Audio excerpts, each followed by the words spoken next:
Sabihin ko yung phone number. Sige po. 034 area code. Yung number po is 435-4755. Thank you. Let me check lang ha. Ano po yun? Let me check your account lang muna.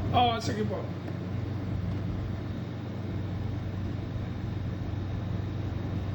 May I know your name po, sir? Steve po, Chua. By the way, sir, pwede ko lang makuha, sir, yung name ng owners ng account. Salvador Chua, father ko. For verification purposes sa account niya, sir, pwede ko lang makuha yung contact number niya at email address yung nakaregister sa account. Pero ma'am,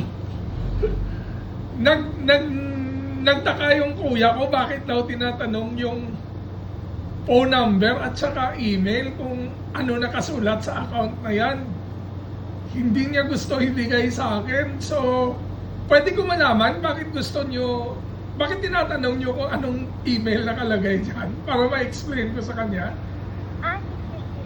Regarding kasi dito, sir, for security po, and then sa account ni Sir Salvador, and then for verification purposes and so on sa account, we need his primary contact number and email address po. Since po, sir, yun po yung way of verification po, sir, sa account. Okay, pero ma'am, sa totoo lang, honest lang ako sa'yo, hindi gusto ibigay ng kuya ko yung email, pero I can give all the info except the email. Ano pa pwede? Yung address, Sige po, address lang po. address, Libertad Extension, Hernae Street, Sharina Heights, Bacolod City. Salamat. How about kung saan kayo nagbayad noong month of November po? Ano po yun? Pwede mo sabihin ulit? Saan kayo nagbayad, sir, month of November? Nagbabayad naman yung kuya ko every month. Ano po yung tanong? Hindi ko maintindihan. Like, saan siya nagbabayad po? Gcash or... Ayun! Teka, tanungin ko na ang kuya ko, pero nagagalit yun kung tanungin ko eh. Tingin ko, cash siguro ma'am, hindi siguro Gcash. Pero yung account ma'am, kaya ko sasabihin, 210-074-716. Tapos yung pwede mo ilagay ma'am yung number ko dyan. May nakasulat ba dyan? 0917-320-7000. Yung substitute alternate number, wala. Okay. Ano ulit yung account number, sir? 210-074-716.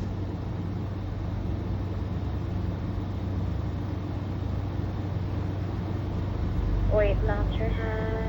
Pero ma'am, pasensya na ma'am,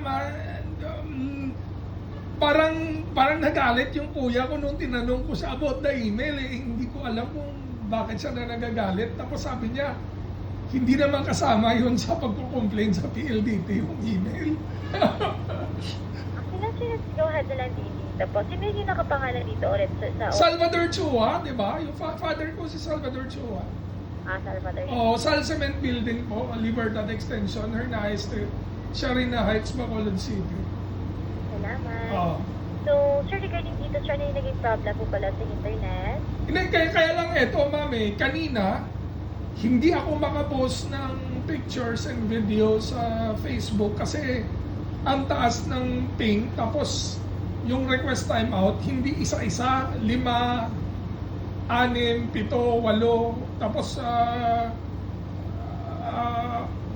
parati siya nagkagaganon, kaya ako tumawag. Basta peak time, mga 7 up parang ganyan.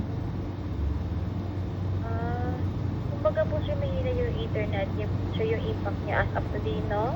Ano po yun?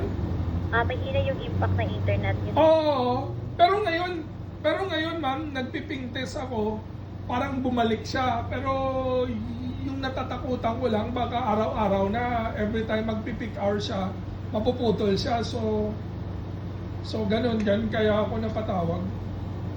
Sige po. So, as of today, sir, para malaman natin yung problema po, since po, sir, ano siya sir, no? Pawala-wala yung internet. Ano may Intermittent po ma'am, tapos yung request time out niya, okay lang sana pa isa-isa, pero hindi, 5, 8, tapos continue na naman, tapos magre-request time out naman siya, tatlo beses, 5 beses. Okay lang pa isa-isa, pero wag lang yung 5 at saka 8 line. Tapos hindi lang ganun yung MS niya, ang taas. Ngayon tumataas na siya. Hindi pala, sorry. Yung MS niya ma'am, 100 plus to 200 plus to 300 plus, so hindi na normal yan. Sige po. So sir, if it's okay on you po, put your hold lang muna kita 1 to 2 minutes. Sige po. Pero kung gawan mo ng test ngayon, bumalik na pero yung tinatakutan ko baka bukas, gano'n na yung mangyari. Oo.